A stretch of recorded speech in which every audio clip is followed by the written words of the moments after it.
દિવસની અંદર પ્રભુ વીરનું જીવન ચરિત્ર આપણે જોયું, કર્તવ્ય જોયા, પરમાત્માનું જીવન, પરમાત્માનો જન્મ, પરમાત્માની દીક્ષા, પરમાત્માને કેવળ જ્ઞાન, 11 ગંધર્વોની સ્થાપના અને 11 ગંધર્વ મોક્ષે ગયા. સુધર્મા સ્વામીનું આયુષ્ય 100 વર્ષનું હતું. પ્રભુ નિર્વાણના 20 વર્ષ પછી સુધર્મા સ્વામી મોક્ષે ગયા અને પ્રભુ નિર્વાણના 12 વર્ષ પછી એટલે 92 વર્ષની ઉંમરે ગૌતમ સ્વામી મોક્ષે ગયા. અને હવે શરૂ થાય છે પાર્શ્વનાથ પરમાત્માનું જીવન ચરિત્ર. આદિ નામ કર્મના કારણે પુરુષોમાં શ્રેષ્ઠ એવા પાર્શ્વનાથ પરમાત્માના 54 જન્મ, દીક્ષા અને કેવળ અને મોક્ષ, આ 5 કલ્યાણકો વિશાખા નક્ષત્રની અંદર થયા. પાર્શ્વનાથ ભગવાન ગ્રીષ્મ ઋતુના પહેલા મહિનાના પહેલા પખવાડીએ એટલે ચૈત્ર વદી ચોથ એટલે ગુજરાતીમાં ફાગણ વદ ચોથની મધ્યરાત્રિએ વિશાખા નક્ષત્રમાં ચંદ્રનો યોગ થયો. ત્યારે પ્રાણાત નામના 10મા દેવલોકનું 20 સાગરપુરનું આયુષ્ય પૂર્ણ કરી ચવીને ભરત ક્ષેત્રની વારાણસી નગરીમાં અશ્વસેન રાજાની વામા માતાની કુક્ષીમાં ગર્ભરૂપે અવતર્યા. બોલો પાર્શ્વનાથ ભગવાન કી જય. 24 ભગવાનમાં પાર્શ્વનાથ પરમાત્માની એક વિશેષતા છે. પહેલી વસ્તુ તો આપણે પુરુષદાનીય કહીએ છીએ. આદિ નામ કર્મના સ્વામી. હવે આદિ નામ કર્મ એટલે શું? નામ કર્મની પ્રકૃતિ આવે, એમાં 103 પ્રકૃતિ નામ કર્મની છે. એમાં આદિ નામ કર્મ, અનાદિ નામ કર્મ, સ્વર નામ કર્મ. હવે સંગીતકાર સારો હોય તેને સ્વર નામ કર્મ કહેવાય. કોઈ પ્રવચન સારો હોય તો એને પણ સ્વર નામ કર્મ કહેવાય. કોઈ જાડો કેમ થાય છે, પતલો કેમ થાય છે, ઊંચો કેમ થાય, નાનો કેમ થાય, કાળો કેમ થાય, ગોરો કેમ થાય, આ બધું નામ કર્મ ઉપર આધારિત છે. જેવું નામ, કોઈ અપયશ નામ કર્મ હોય, આપણે કહે યશ નામ કર્મ બહુ સારું છે ને બધી જગ્યાએ યશ જ મળતો હોય, એ યશ નામ કર્મ છે. કોઈનું અપયશ નામ કર્મ છે, કામ સારું કરે છે તેને અપયશ જ મળતો હોય, એ અપયશ નામ કર્મ. આદેય નામ કર્મ, જ્યાં જાય તેના નામની ચર્ચા. ઘણી વાર એવું બને કે ટ્રસ્ટી 11 હોય, 8 જણ કામ કરતા હોય, 3 જણ કામ ના કરતા, 3 જણને જ લોકો એની વાવા કરતા હોય કે કામ નથી કરતો તો આની વાવા કેમ થાય? કે પૂર્વ ભૂમિને આદિ નામ કર્મ બાંધ્યું છે. એમ પ્રભુ વીરે પણ આદિ નામ કર્મની નિકાચ ના કરેલી હતી. પ્રભુ 20 સાગરોપમનું આયુષ્યવાળા પ્રાણાત નામના દેવલોકમાં હતા અને એ વખતે જેટલા પણ પરમાત્માના કલ્યાણક થયા એ બધા જ પરમાત્માના કલ્યાણકોની ઉજવણી પ્રભુ પાર્શ્વનાથ પરમાત્માના જીવે કરી. કેટલા કલ્યાણકોની ઉજવણી કરી? 500. હવે છે ને એ વસ્તુ તમે જો પાછું તમને ખ્યાલ આવશે. પાર્શ્વનાથ ભગવાન 20 સાગરોપમનું આયુષ્ય અને પ્રાણાત દેવલોકમાંથી જન્મ થયો. મહાવીર સ્વામી ભગવાન એ પણ 10મા દેવલોક પ્રાણાત નામના દેવલોકમાંથી 20 સાગરોપમના આયુષ્યવાળા, એ પણ ત્યાંથી દેવાનંદાની કુક્ષીમાં. અને બંને વચ્ચે અંતર કેટલું હતું? 250 વર્ષ. એનો મતલબ શું થયો? કે પાર્શ્વનાથ ભગવાનનો જીવ અને મહાવીર ભગવાનનો જીવ બંને એક જ દેવલોકની અંદર એક જ સરખા આયુષ્યવાળા દેવ હતા. એમનું પણ 20 સાગરોપમ, આમનું પણ 20 સાગરોપમ, આપણા પ્રાણાત નામના દેવલોકમાં. તો પાર્શ્વનાથ ભગવાને 500 કલ્યાણકોની ઉજવણી કરી હોય તો મહાવીર ભગવાનના જીવે પણ 500 કલ્યાણકોની ઉજવણી કરી હોય કે ન કરી હોય? અને 250 વર્ષનું અંતર વધારે હતું. એટલે મહાવીર ભગવાને 25 કલ્યાણકોની ઉજવણી વધારે કરી. એટલે મહાવીર ભગવાને 525 કલ્યાણકની ઉજવણી કરી અને પાર્શ્વનાથ ભગવાને 500 કલ્યાણકની ઉજવણી કરી. તો પણ પાર્શ્વનાથ ભગવાનનું આદિ નામ કર્મ બંધાયું અને પ્રભુ વીરનું ઓછું બંધાયું. એનું કારણ શું? એનું કારણ શાસ્ત્રકાર ભગવંતો બતાવે છે કે જ્યારે પણ કલ્યાણકોની ઉજવણી, કલ્યાણકોની જાહેરાત થતી દેવલોકની અંદર સુઘોષા ઘંટના નાદ સાથે, ત્યારે જ્ઞાનીઓ લખે છે જે દેવ સૌથી પહેલો આ પંચકલ્યાણની ઢાળની અંદર પણ આનો જવાબ આવે છે કે જે દેવ સૌથી પહેલો અગ્રેસર થાય કે આ ક્ષેત્રની અંદર, આ ખંડની અંદર, આ 24ની અંદર આટલામાં ભગવાનનું આ કલ્યાણક છે, ચાલો બધા દેવ આપણે ઉજવણી કરવા માટે જવાનું છે. એ જે સૌથી પહેલો દેવ ઊભો થાય આ કરવા માટે, એ દેવનું આદિ નામ કરવા બંધાય. એટલે ગમે ત્યારે ધર્મની આરાધના જ્યારે કરતા હો ત્યારે ક્યારે એવું નહીં કે તું કરે તો હું કરું, પણ તમે એમ કહેશો ને કે હું કરવાનો છું, ચલો કોને કરવું છે, સમજી લો તમે આદિ નામ કરવા બાંધી રહ્યા છો. એટલે આદિના બંને પરમાત્મામાં મહાવીર ભગવાને કલ્યાણકોની ઉજવણી વધારે કરી હોવા છતાં પાર્શ્વનાથ ભગવાનનું આદિ નામ કરવા બંધાયું. અને પાર્શ્વનાથ ભગવાનની બીજી વિશેષતા, કોઈ પણ તીર્થંકર જન્મવાના હોય એ ચ્યવન થાય એના પહેલાં પૃથ્વીલોક પર આવે ખરા? ચ્યવન થવાનું છે એના પહેલાં પૃથ્વીલોક પર આવે ખરા? ક્યારેય ના આવે. આ પાર્શ્વનાથ ભગવાનની વિશેષતા, એમનું આયુષ્ય બાકી હતું 6 મહિના, અને જોઈ છે કે 6 મહિના પછી મારું ચમન થવાનું છે, તો મારો જન્મ ક્યાં થવાનો છે, કઈ માતાની કુક્ષીએ મારો જન્મ થવાનો છે. અને એ વખતે પાર્શ્વનાથ ભગવાન 8 વર્ષના બાળનું સ્વરૂપ લઈ અને પૃથ્વીલોક પર આવે છે, વારાણસી નગરીની અંદર. અને એ વખતે વામા માતા પૂજા કરવા જઈ રહ્યા છે. તમને કહું પૂજા પણ કેવી રીતે કરવાની, એટલો સરસ મજાનો સાજ શણગાર સજેલો છે, દાગીના ઘરેણા બધું સરસ પહેરેલું છે, આગળ દાસીઓ મીઠાઈના ફળના નૈવેદ્યો લઈને જઈ રહ્યા છે, અને એટલા અંદર આનંદથી. અને એ વખતે પરમાત્માની પાસે જતા નથી, પણ દૂરથી ખાલી જોઈ છે કે હું કઈ માતાની કુક્ષીએ જન્મવાનો છું. અને જોઈ છે કે આવી માતા જે પ્રભુની ભક્તિ કરવા આટલી સરસ રીતે જઈ રહી છે, આડંબર સાથે જઈ રહ્યા છે. અને એ વખતે એમના મનના ભાવોને પણ પ્રભુએ જોયા કે મનના ભાવ શું હતા. અને એ વખતે મનના ભાવ પણ એકદમ ઉત્કૃષ્ટ લેવલના હતા. અને ત્યારે આનંદ થાય છે કે હું જન્મવાનો છું ને, તો આવી માતાની કુક્ષીએ મારો જન્મ થવાનો છે. અને બસ માતાના દર્શન કરી અને પાછા દેવલોકની અંદર જતા રહે છે.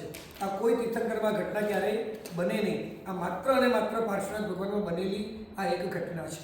દેવલોકમાં હોય તો એમની પાસે જ્ઞાનથી તો એ જોઈ જ શકતા હતા. એ માતાના દર્શન કરવાની ઈચ્છા આપણે સાક્ષાત કે પોતાના જ્ઞાનથી જોઈ તો શકે ને કે માતા મારા આવા હા હતી, પણ એક આ માતૃભક્તિનું ઉદાહરણ સ્વરૂપ જ્ઞાની એમની વખતે થયું કે મારી માતાના નજરે હું જોઉં, મારી માતાનો ચહેરો હું જોઉં, એના ભાવ જોઉં, એનો આડંબર જોઉં. અને એક સહજ માતૃભક્તિના ભાવે પાર્શ્વનાથ ભગવાન 6 મહિનાનું આયુષ્ય બાકી હતા નીચે દર્શન કરવા માટે એક વાર આવે છે. અને દર્શન માત્ર દૂર ઉભા રહે છે અને દર્શન કરીને પાછા દેવલોકમાં જાય છે. અને આનંદ છે કે હું આવી માતાની કુક્ષીએ જન્મવાનું છું. હવે આ બધા જેટલા પણ ભગવાનના ચરિત્ર બતાવશે, એમાં મહાવીર ભગવાનના જે જન્મથી લઈ ઇન્દ્ર 56 કુમારીની જે ઘટનાઓ બની, એ બધી ઘટનાઓ સિમિલર આવશે, એનું વર્ણન નથી કરતા. પરંતુ મહાવીર ભગવાનની ઘટના એવી બને કે પરમાત્માએ અંગૂઠાથી મેરુ પર્વત હલાવ્યો હતો. એ ઘટના બીજા કોઈ ભગવાનમાં બનવાની નથી. બાકીની બધી જ ઘટના એક સરખી સમજી લેવાની. અને હેમંત ઋતુના બીજા મહિનામાં 3જા પખવાડિયે, એટલે ગુજરાતીમાં માગસર વદ દસમ, જે આપણે પોષ દસમીના અઠમ કરીએ, પણ પોષ દસમી કેમ કરીએ છીએ માગસર વદ દસમ અને બોલીએ છીએ શું પોષ દસમી? કારણ શું કે મારવાડી મહિનો જે ગણ્યાય ને, મારવાડીમાં પોષ વદ દસમ આવે. મારવાડીમાં તમને કહું, આપણે શું બોલીએ અમાસ, એનો મતલબ શું થાય કે પૂર્ણિમા, એનો મતલબ શું થાય? પૂર્ણ માસ પૂર્ણ થયો. અને અમાસ એટલે અર્ધ માસ થયો. આપણે અમાસ મહિનો પૂરો થાય, આપણે અમાસનો છેલ્લો દિવસ હોય, પછી નવા મહિનાની માસ પૂર્ણ થાય. અને પૂર્ણિમાનો આપણે અડધો થાય. એટલે મારવાડીમાં શું આવે? પોષ વદ દસમ આવી. અને ગુજરાતીમાં શું આવી? માગસર વદ દસમ આવી. આપણે સુદ બંને ભેગી થાય. દિવાળી મારવાડીને ક્યારે આવે? કારતક વદ અમાસ. મારવાડી જ્યારે દિવાળી હોય, એ લોકોને આસો વદ અમાસ ન હોય, એ લોકોને કારતક વદ અમાસ હોય. અને આપણી આસો વદ અમાસ હોય. પણ જ્યારે બેસતો મહિનો આવે ને, એટલે આપણે ગણો કે આપણે પૂરો થયો, એમને અડધો આવે. એટલે એમને પણ આસો સુદ અને કારતક સુદ એકમ આવી. કેમ કે એમને વદ પહેલા ચાલુ થાય, સુદ પછી ચાલુ થાય. ખ્યાલ આવે છે? એ લોકોને પહેલા વદ ચાલે અને સુદ આવે પછી. આપણામાં પહેલી સુદ આવે પછી વદ આવે. એટલે સાચી ગણો તો એ લોકોની ગણાય. કારણ શું? અમાસ એટલે અર્ધ માસ થયો છે, અને પૂર્ણિમા એટલે પૂર્ણ માસ થયો છે. એટલે આટલો ફરક આપણાને મારવાડીમાં આવે. એટલે ઘણી બધી જગ્યાએ એવું આવશે કે પોષ વદી દસમની મધ્યરાત્રિએ, અને બાજુમાં કાઉન્સમાં લખેલું હોય કે ગુજરાતી માગસર વદ દસમના દિવસે. એટલે ઓરિજિનલ પોષ વદ દસમ હતી મારવાડી, પણ આપણે ધીમે ધીમે ફેરફાર થતો. આપણે ગુજરાતીઓએ પહેલાં સુદ લીધી, પછી વદ લીધી. એટલે ઓરિજિનલ એ દિવસે આપણે પોષ દસમી જ કહીએ, પણ હોય છે માગસર વદ દસમના મધ્યરાત્રિએ. વિશાખા નક્ષત્રમાં ચંદ્રનો યોગ આવ્યો, ત્યારે ગર્ભકાળના 9 મહિના અને 7 દિવસ પસાર થઈ આરોગ્યવાળી વામા માતાએ આરોગ્યવાળા એવા પુત્ર રત્નને જન્મ આપ્યો. બોલો પાર્શ્વનાથ ભગવાન કી જય. બાકી બધું ગણી લેવાનું.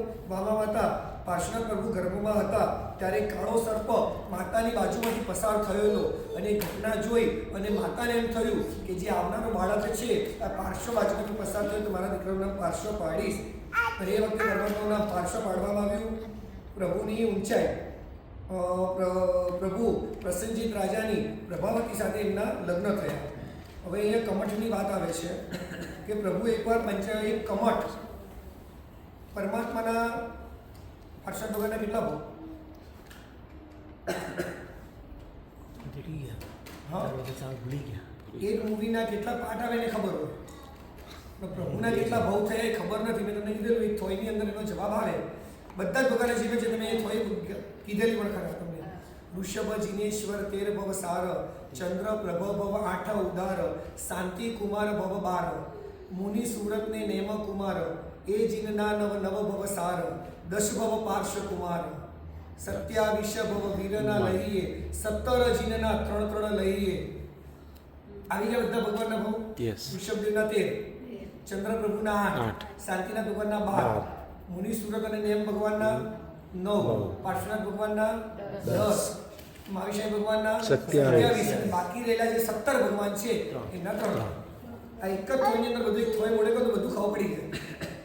એવા 10 ભવ જે પાર્શ્વનાથ ભગવાનના થયા એમાં પહેલો ભવ એમનો કમઠનો હતો. એમનું નામ હતું મરુભૂતિ અને એમનો ભાઈ હતો કમઠ. અને ત્યાંથી વહેરની એ પરંપરા કમઠની ચાલુ થઈ. અને એ જ પરંપરા આપણે કોઈ 10 ભવ અત્યારે લેતા નથી.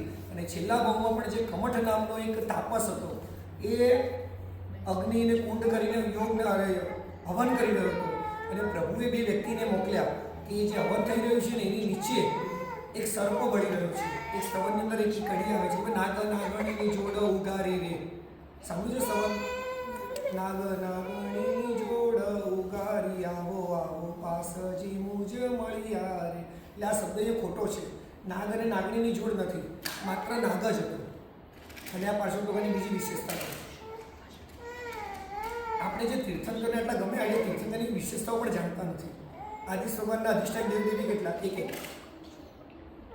એક દેવ અને એક દેવી. દરેક તીર્થંકરના અધિષ્ઠાન દેવ કેટલા હોય?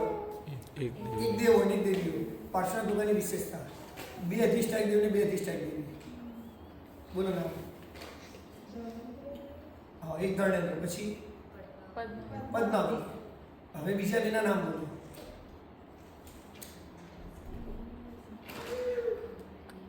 દેવનું નામ છે પાર્શ્વયક્ષ. સાંભળ્યું છે પાર્શ્વયક્ષ? હા, પાર્શ્વયક્ષ. અને દેવી છે વૈરુટ્યા દેવી. વૈરુટ્યા દેવી કે પાર્શ્વનાથ ભગવાનની 2 અધિષ્ઠાયક દેવી છે અને 2 અધિષ્ઠાયક દેવી છે. આ પણ પાર્શ્વનાથ ભગવાનની વિશિષ્ટ વિશેષતા છે જે બીજા કોઈ ભગવાનમાં ત્યારે જોવા નહીં મળે. એટલે આવું જાણવાનો તમને આનંદ થાય કે શું પ્રભુના શાસનની એક વાતો બતાવવામાં આવી છે. અને એ વખતે 2 માણસોને ત્યાં મોકલે છે અને કમઠને ત્યાં કહે છે કે નાગ બળી રહ્યો છે ને તારી જે યજ્ઞ છે ખોટું છે. અને એ વખતે જે બ્રાહ્મણ હતો એટલે બધાની વચ્ચે એની છે ને ઓછી થઈ ગઈ કે મને આવું કર્યું છે. એ છોડીને તાપસ બને છે અને ત્યાંથી બને છે વ્યંતરદેવ. વ્યંતરદેવ બની અને એનું ત્યાં નામ બને છે મેઘમાળી. મેઘમાળી નામનો વ્યંતરદેવ બને છે. અને આ બાજુ અને એ વખતે જે સર્પને બચાવે છે, પાર્શ્વનાથ ભગવાનનો જીવ ત્યાં આવે છે અને એ સર્પને પરમાત્મા નવકાર સંભળાવે છે. અને એ બળી ગયેલો હોય છે એના યજ્ઞના કારણે થોડો અને મૃત્યુ પામે છે. અને પરમાત્માના છેલ્લા એક નવકારના સ્મરણ માત્રથી એ દેવ બને છે. કયો દેવ? ધર્ણેન્દ્ર. એ જે સર્પ હતો એ ધર્ણેન્દ્ર બન્યો. એટલે પરમાત્માની ઉપર જે ફણા આવે છે ને એ પણ આ મેઘમાળી વખતે આવશે, મેઘમાળી ઉત્સર્ગ કરશે ત્યારે આ ધર્ણેન્દ્ર દેવ પરમાત્માને ફણા કરીને રહે છે. નીચેથી પાણી વધવા માંડે છે, પરમાત્માની નાસિકા સુધી પાણી આવી જાય અને ધર્ણેન્દ્રનું સિંહાસન ડોલાયમાન થાય. અને એ વખતે ધર્ણેન્દ્ર નીચે પોતાની આખી પુષ્ટિ કરે, પરમાત્માને ઉપર ઉચકી લે અને ફણા માથા ઉપર કરીને પરમાત્માને વરસાદ પાણી ન નડે. એટલે પરમાત્માની પ્રતિમા ઉપર ફણાવાળા ભગવાન હોય છે. આપણે 2 હતા પછી અત્યારે નોર્મલ પૂજામાં ખાલી પદ્માવતી દેવી કેમ હોય છે? બીજા દેવી અત્યારે 24 ભગવાનની અંદર 3 દેવી એવી છે જે સૌથી વધારે જાગૃત છે. 24 ભગવાનમાં જાગૃત દેવ દેવી કહેવાય ને તો 24 ભગવાનમાંથી 3 પરમાત્માની અધિષ્ઠાયક દેવી એટલે જાગૃત અવસ્થામાં તમે સાધના કરો એટલે ફળે છે. પહેલા નંબર આદિશ્વરોગાની ચક્કેશ્વરી દેવી, બીજા નંબરમાં નેમિનાથ ભગવાનના અંબિકા દેવી અને ત્રીજા નંબરની અંદર પાર્શ્વનાથ ભગવાનના પદ્માવતી દેવી. આ જાગૃત અવસ્થાની અંદર છે. એટલે અત્યારે આપણે સૌથી વધારે તમે જોજો ધર્ણેન્દ્ર અને પાર્શ્વયક્ષ જોવા મળશે પણ વૈરુટ્યા દેવી તમને ક્યાંય જોવા મળશે નહીં. પણ આ 2 એના કારણે કે જાગૃત અવસ્થાના દેવીઓ છે માટે એની આપણે સૌથી વધારે અત્યારે પૂજા કરીએ છીએ.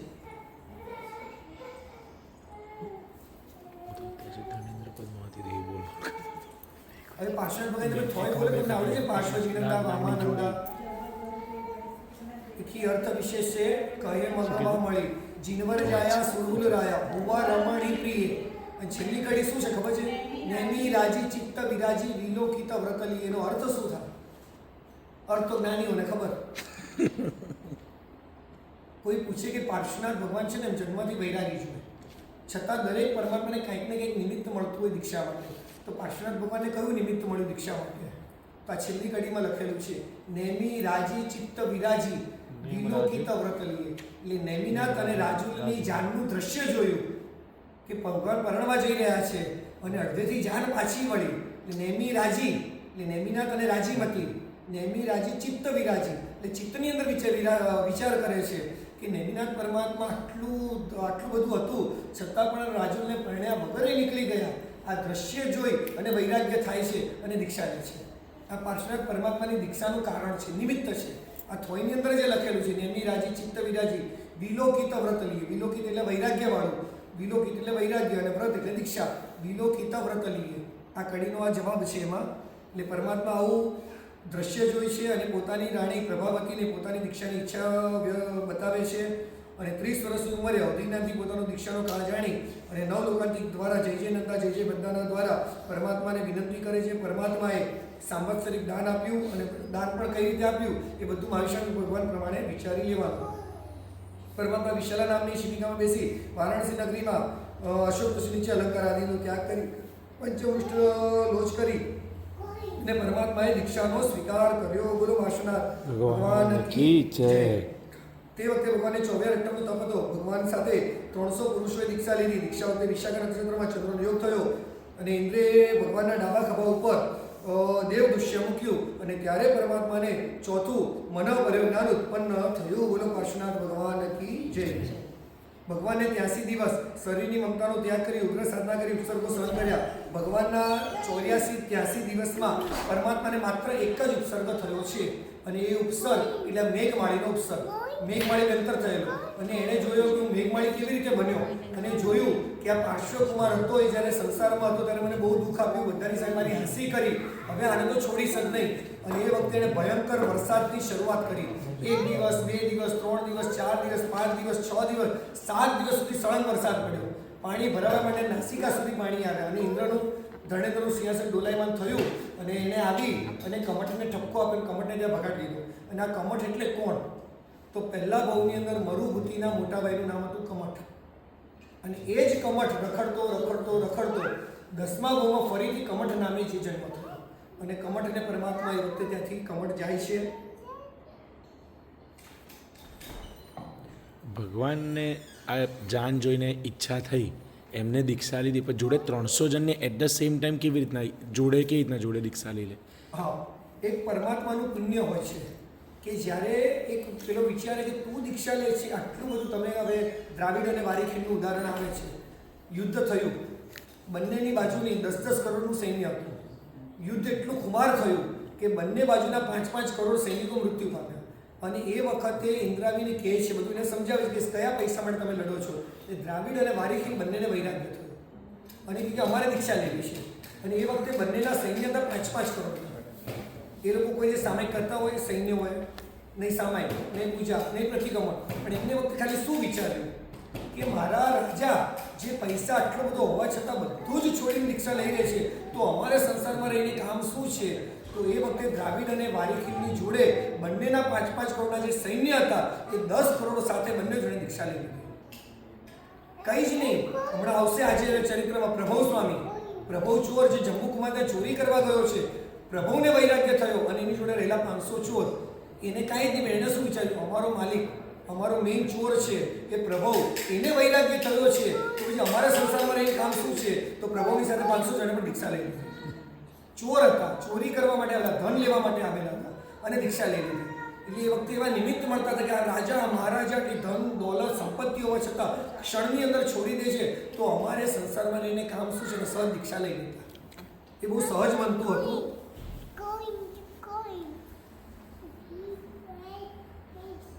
ઈર્યા સમિતિ આ એક જ ઉપસર્ગ પરમાત્માને જીવનમાં થયો. મેઘમાળી પ્રભુના શરણે આવ્યો, ધર્ણેન્દ્રને પરમાત્માની ભક્તિ કરી.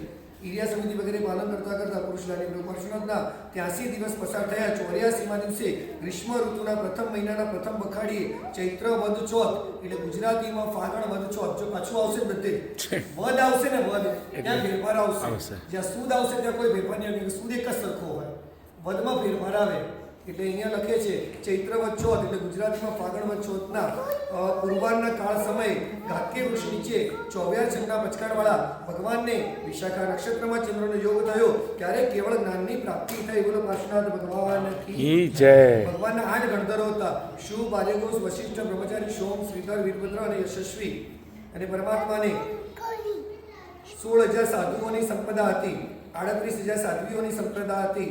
પરમાત્માને 1,64,000 શ્રાવકોની સંપદા, 3,27,000 શ્રાવિકાઓની સંપદા, 314 પૂર્વીધરો, 1400 અવધિજ્ઞાની, 1,000 કેવળજ્ઞાની, 1100 બેકરી લબ્ધી, 600 રુચુમતી મનપ્રજ્ઞાની, 750 વિપુલમતી મનપ્રજ્ઞાની અને 600 વાદીઓની અને 1200 અનુત્તરમાં ઉત્પન્ન થનારા પ્રભુઓની આ સંપદા હતી.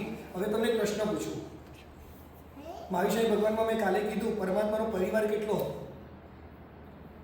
ભૂલો છે એટલે સારું છે.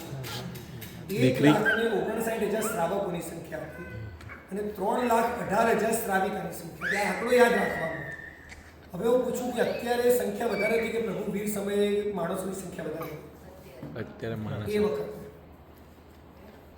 અત્યારે સંખ્યા ઓછી થઈ ગઈ છે.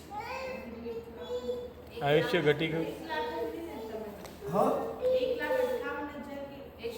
નહીં, હું પબ્લિકની વાત કરું છું. Normal general, વસ્તી પણ આવી ગયા એમાં. વસ્તી. એ સમયે વસ્તી વધારે હતી કે અત્યારે વસ્તી ઓઝી વધારે? યુએસએ વાળા બધા આવી ગયા. વસ્તી. ગોરાઓ પણ આવી ગયા. એ વખતે વસ્તી વધારે હતી. તો શ્રાવક પરમાત્માની દિશામાં તો કરોડો માણસો, લાખો માણસો આવતા હતા. તો અહીંયા શ્રાવકોની સંખ્યા માત્ર 1,59,000 જ કેમ અને 3,18,000 શ્રાવિકાઓ કેમ? કરોડો માણસો આવતા હતા. પરમાત્મા તો આટલા 30 વર્ષ સુધી કેવલી પર્યાય પાડ્યો. લોકો લાખો અને કરોડોની સંખ્યા પ્રભુની દેશા સાંભળવા આવતા હતા. તો શ્રાવક અને શ્રાવિકાની સંખ્યા આટલી જ કેમ થઈ? વધારે કેમ થઈ? કેમ થઈ? બોલો એનું કારણ. તમે કોઈ પણ વસ્તુના કારણમાં જતા કેમ નથી? હા, શ્રાવકના કર્તવ્યમાં બીજા ફિટ નહીં થતા હોય બીજા બધા લોકો. આપણે ફિટ નથી થતા. આપણે તો નથી જ થતા. આપણે બીજાની ચિંતા નહીં કરવાની. હા એટલે એવું કહે કે એમાં લખ્યું છે કે જેમણે મિનિમમ શ્રાવકનું વ્રત સ્વીકાર્યું હોય એને જ પ્રભુના પરિવારમાં એન્ટ્રી મળે છે. શ્રાવકના 12 વ્રત કેટલા જણે લીધેલા છે? 12માંથી 1, 2, 3 કોઈ વ્રત લીધા છે? નથી લીધા. તો ભવિષ્યની અંદર જ્યારે 2025નો ઇતિહાસ લખાશે કે પ્રભુના શ્રાવકોની સંખ્યા કેટલી, તો આંકડો લખાશે. આંકડામાં તમારી મારી હાજરી નહીં હોય. આપણી હાજરી જૈનની સંખ્યામાં ગણાશે, પ્રભુના પરિવારના શ્રાવકમાં આપણી હાજરી નહીં થાય. એ વખતે કરોડો માણસો હતા પણ વ્રતધારી શ્રાવકો કેટલા હતા તો એની સંખ્યા આટલી લખેલી છે. એટલે આપણે વ્રત જ્યાં સુધી નથી લીધું ત્યાં સુધી આપણી એન્ટ્રી માત્ર જૈનમાં છે, આપણી એન્ટ્રી શ્રાવકમાં નથી. એટલે કીધું છે મિનિમમ 1 વ્રત, 2 વ્રત, 3 વ્રત શ્રાવકે અવશ્ય પોતાના જીવનમાં ઉચ્ચારવા જોઈએ. જો શ્રાવક વ્રત લીધેલું હશે તો જ તમારી પરમાત્માના પરિવારમાં શાસનમાં એન્ટ્રી ખરી, કેમ કે તમે જૈન છો, પણ પ્રભુના પરિવારમાં એન્ટ્રી ખરી નથી, કારણ કે વ્રત સ્વીકાર્યા નથી. એટલે વ્રત સ્વીકારનારા આટલા ઓછા. એટલે બહુ ઇઝી વ્રતો છે. કોઈક વાર સમય મળશે, હવે ક્યારે મળશે ખબર નહીં, પણ 12 વ્રત સમજવા જેવા છે. તમે 12 વ્રત લઈ લો ને તો પણ તમે અત્યારે જે જીવો છો ને એમાં કાંઈ ફરક નહીં પડે. તમે અત્યારે જેમ જીવો છો એમ જીવી જ શકશો.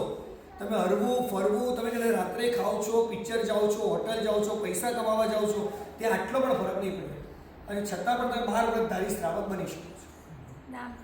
હા, પહેલાં તો 5 વ્રત તો પહેલાં જ આવી જાય છે. અહિંસા, મુસાવાદ, મૈથુન એ બધા 5 વ્રત આવે. પછી અતિચારની અંદર 12 વ્રત આવી જાય છે. દિશા પરિમાણ છે, દિશા હું આટલી દિશામાંથી આટલી દિશામાં નહીં જાઉં. સામાયિક વ્રત આવે છે, પોષક વ્રત આવે છે, પછી અતિથિ સમવિભાગનું વ્રત આવે છે. અતિથિ સમવિભાગ એ તમારે પોષક થતા નથી, નહીં તો અતિથિ સમવિભાગ કેવું આવે કરવાનું ખબર તમને? એક દિવસ 24 ઉપવાસ કરવાનો, આખો દિવસ પોષક કરવાનો 24 અવરનો, અને બીજા દિવસે સવારે કોઈ પણ મહાત્મા હોય, એની મહાત્મા નથી, કોઈ પણ શ્રાવકને બોલાવવાના, એને જમાડવાના, અને એને એ જે જમે ને જેટલા દ્રવ્ય એટલા દ્રવ્ય તમારે એકાષ્ટું કરવાનું. ક્વોન્ટિટી ગમે તેટલી લઈ શકો, પણ એને રોટલી દાળ ભાત શાક 4 ખાવ તમે 4 જ ખાઈ શકો. એનાથી તમારે એકાષ્ટું કરવાનું. આ અતિથિ સમવિભાગ નામનું વ્રત થઈ ગયું. વર્ષમાં 1 જ વાર કરવાનું, તમે વ્રતમાં આવી ગયા. એટલે આવા 12 વ્રત અતિચારના જે 12 વ્રતો છે ને એની અંદર આવી જાય. એટલે એકવાર આવું ડિટેલમાં જ્યારે તમે સમજો ને, મેં તમને કીધું આજે આપણે વાત થઈ, આવું એક સેશન તમે 3-4 દિવસ રાખો ને તો આવું થાય. પરમાત્માને બિરાજમાન કરાય, વ્રતોની સમજણ આપવામાં આવે અને આખો સંઘ 12 વ્રતધારી શ્રાવક બની શકે. અને જે જીવન જીવી રહ્યો છે એમાં એક અંશ પણ તમારો ફરક નહીં પડે. તમારે 100 જોડી કપડાં રાખવા છે, તમારે 1000 જોડી કપડાં રાખવા છે, 2000 જોડી કપડાં રાખવા છે, રાખો. તમારે 5000 કરોડ કમાવા છે, કમાઓ. છતાં તમે શ્રાવક બની શકો એમ છો. આટલી ઉદારતા પ્રભુની છે. એટલે અહીંયા પરમાત્માના જ્યારે શ્રાવક શ્રાવિકોની સંખ્યાની જ્યારે વાત આવે ને, એનું કારણ જ આ છે કે વ્રતદ્વારી શ્રાવકની એ વાત લખેલી છે, માત્ર જૈન શાસનમાં જન્મે એની વાત કરેલી નથી. હા, નાણ માંડવામાં આવે, નાણની સમક્ષ ચતુર્મુખ ભગવાન બિરાજમાન કરવામાં આવે, તમને હાથમાં શ્રીફળ, ચોખા, 1.25 રૂપિયા આપવામાં આવે, અને એના જે વિધિ વિધાન આવે એ વિધિ સહિત 3 પ્રદક્ષિણા આપી દેવવંદન ને બધું કરાવવામાં આવે, અને કરો એટલે તમે વ્રતધારી શ્રાવક બની શકો. તમને એક લેવું એક લઈ શકો, 5 લેવા તો 5. તમને શરૂઆતમાં 2 કલાક બધા વ્રતોની સમજણ આપી દેવામાં આવે કે આ 12 વ્રત આવા છે. પછી આપણે બધાને ઊભા કરીએ અને પછી બધાએ મનમાં ધારી લેવાનું કે હું બીજું વ્રત લઉં છું, ચોથું વ્રત લઉં છું, છઠ્ઠું લઉં છું, 10મું લઉં છું, હું આટલા વ્રત આ રીતે લઉં છું. તમે નોટમાં લખી દેવાનું. બસ તમે વ્રતધારી શ્રાવક બની ગયા. તમારે કોઈ તકલીફ નથી પડતી. અને એ આજીવન પાડવાના? આજીવન પાડવાના? હા, આજીવન 365 ડેઝ આજીવન. હા, તમે એ વખતે આજીવન માટે પણ લઈ શકો, 1 વર્ષ માટે પણ લઈ શકો. તમને એમ થાય કે આજીવન નથી લઈ શકતો તો 1 વર્ષ માટે લો. હું તમને કહું, તમે ઈચ્છા રાખો કે મારે 5000 કરોડ કમાવા છે, પણ એક જ વર્ષમાં કમાઈ શકવાના છો. આજીવનમાં પણ કદાચ કમાશો તેની મોટો પ્રશ્ન છે. તમે લઈ લો આજીવન. હું તો 10,000 કરોડનું લઈ લો ને, 10,000 કરોડ આજીવનમાં હું કમાઈશ. એનાથી 1 રૂપિયા વધારે રાખીશ નહીં. પરિમાણ વ્રત આવી ગયું તમારું. પરિગ્રહ સીમિત કરી નાખ્યો તમે. બસ તમે વ્રતમાં આવી ગયા. 10,000 કરોડ રાખો. તમે પછી હવે જીવવામાં કોઈ તકલીફ કરી? તમે 10,000 કરોડ તમે કપડાં રાખવા છે, તમે 500 જોડી રાખો કપડાં. અત્યારે 10,000 કરોડ બરોબર નહીં લાગે, પણ 10,000 કરોડ કમાયા પછી એવું લાગે કે 10,000 કરોડ પ્રમાણે ફેરફાર કરવાની જરૂર છે. એમાં છે પ્રભુએ એમાં તમને ઓપ્શન પણ આપ્યું છે. અમેન્ડમેન્ટનું ઓપ્શન છે એમાં. એમાં પણ ઓપ્શન આપ્યું છે. તમે સામે ગોલ્ડ અને સામે પૈસા, જે તે સમય જેની વેલ્યુ વધારો એ તમારે કરવાનું. એવું ડિટેલમાં તમને સમજાવીશ. ગોલ્ડ અને પૈસા બેનું રાખેલું છે કે કદાચ ગોલ્ડની રકમ વધારે છે તો તમારું એ ગોલ્ડનું પરિમાણ વ્રત કહેવાય, અને તમે રૂપિયામાં રાખો તો રૂપિયાનું પરિમાણ વ્રત તમે રાખી શકો. કે તમે બહુ ઇઝીલી, પરમાત્માએ બહુ ફ્લેક્સિબલ બતાવ્યું છે. તમે તમારું જીવન એઝ ઇટ ઇઝ રાખીને 12 વ્રતધારી શ્રાવક બની શકો. રાખો ને 1 લાખ કરોડ રાખો, કોણ ના કરે છે? પછી વાંધો નહીં. 1 લાખ કરોડ બરાબર. તો એ 1 લાખ કરોડ રાખીને પણ તમે વ્રતધારી શ્રાવક બની શકો છો.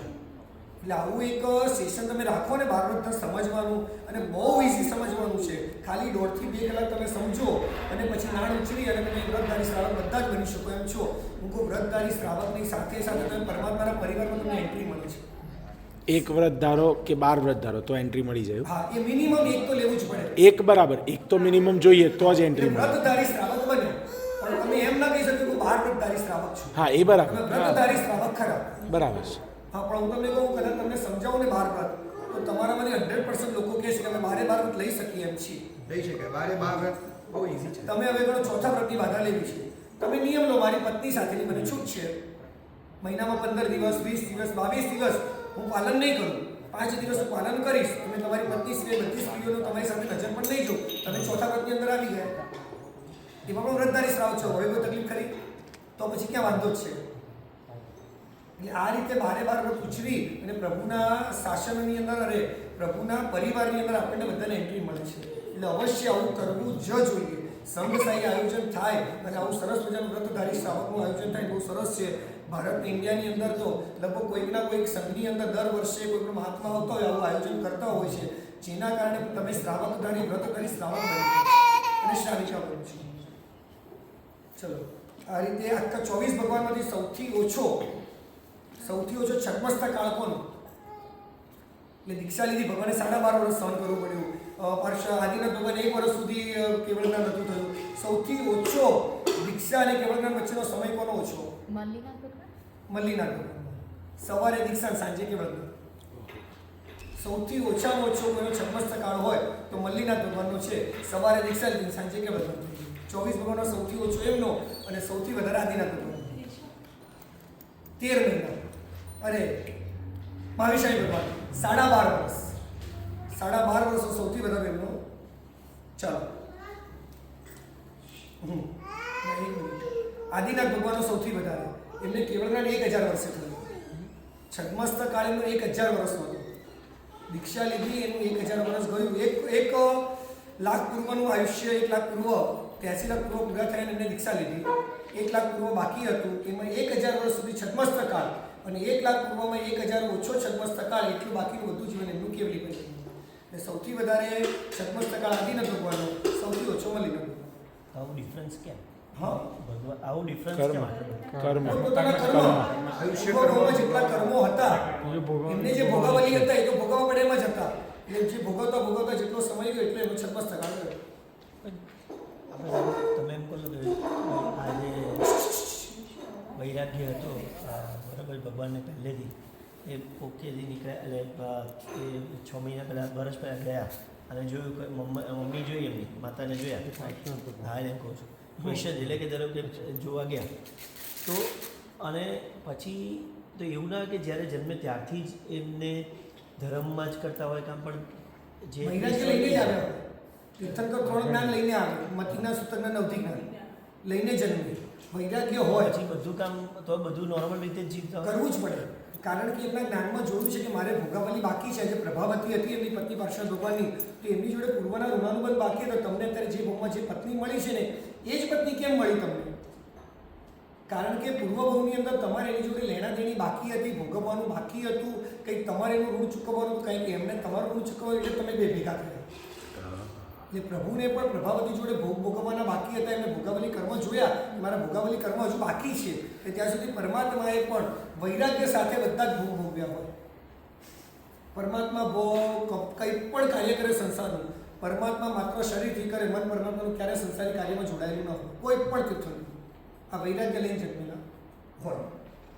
પાર્શ્વ ભગવાન 30 વર્ષ ગૃહસ્થ અવસ્થામાં છદ્મસ્ત રૂપે 83 દિવસ એટલે સાધુ અવસ્થામાં રહ્યા. ભગવાન ક્યાંક ન્યૂન 70 વર્ષ કેવળ જ્ઞાની રૂપે રહ્યા. કુલ 70 વર્ષનું શ્રમણ જીવન, 100 વર્ષની ઉંમરે વેદની આદિ કર્મનો ક્ષય કરી અવસરપીની કાળનો ચોથો વારો ઘણો વ્યતીત થઈ ગયો. વર્ષા ઋતુના પહેલા મહિનાના બીજા પખવાડિયે શ્રાવણ સુદ 8મે સમય શિખર પર બીજા 33 સાથે 1 મહિનાનું અણસણ કરી વિશાખા નક્ષત્રમાં ચંદ્રનો યોગ થયો. ત્યારે દિવસના પહેલા પ્રહરે કૌશલ મુદ્રામાં નિર્વાણ પામી સિદ્ધ બુદ્ધ મુક્ત થયા.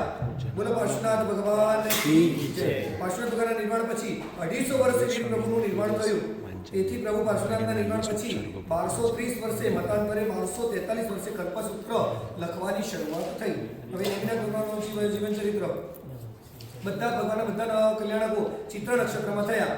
અરિષ્ટ નેમિ એટલે નેમિના ભગવાન વર્ષા ઋતુના ચોથા મહિને 7મા પખાડી કાંતક વદ બારસ એટલે ગુજરાતી આસો વદ બારસ ના અપરાજિત નામના અનુત્તર વિમાનમાંથી 32 સાગરોનું આયુષ્ય પૂરું કરી જંબુદ્વીપના ભરત ક્ષેત્રમાં શૌરીપુરી નગરીમાં સમુદ્ર વિજય રાજાની રાણી શિવાદેવીની કુક્ષીમાં મધ્યરાત્રે ચિત્રા નક્ષત્રમાં ચંદ્રનો યોગ થયો. ત્યારે પ્રભુ ગર્ભરૂપે અવતર્યા. બોલો શ્રી નેમિનાથ ભગવાન કી જય.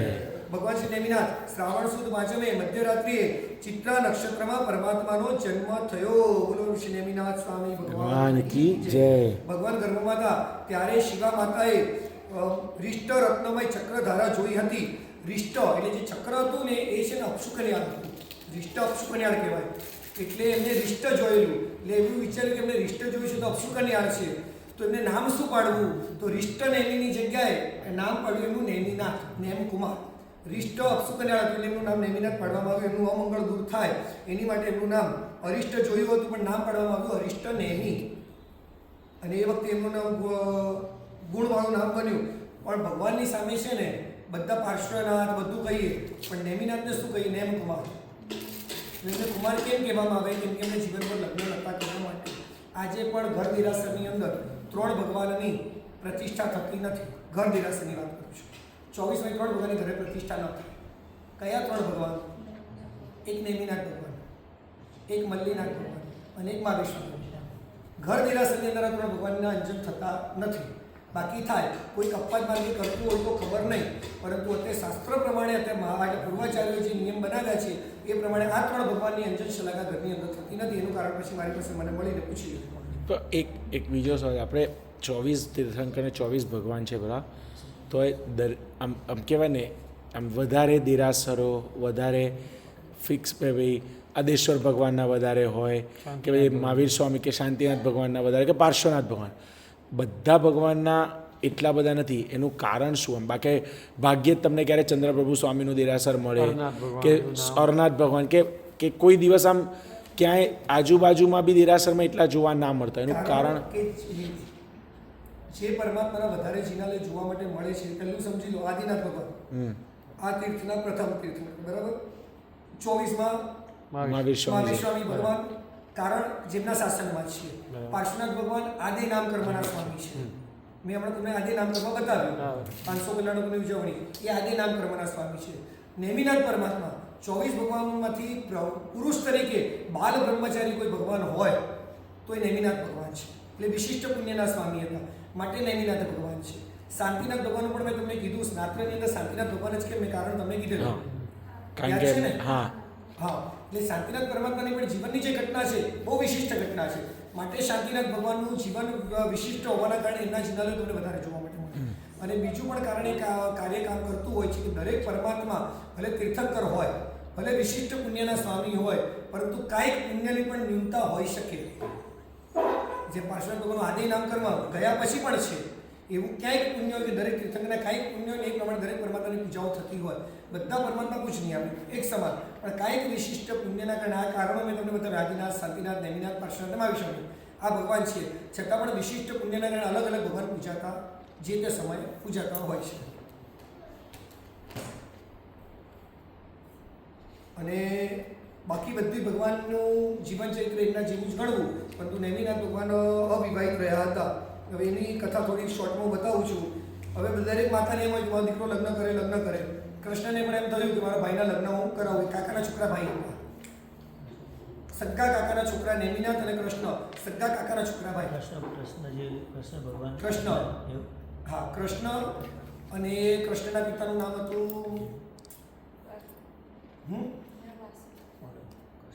નામ મને યાદ નથી આવતું. અને પ્રભુના પિતાનું નામ હતું સમુદ્રવિજય. શું મને પૂછો, હું જવાબ આપી દઉં?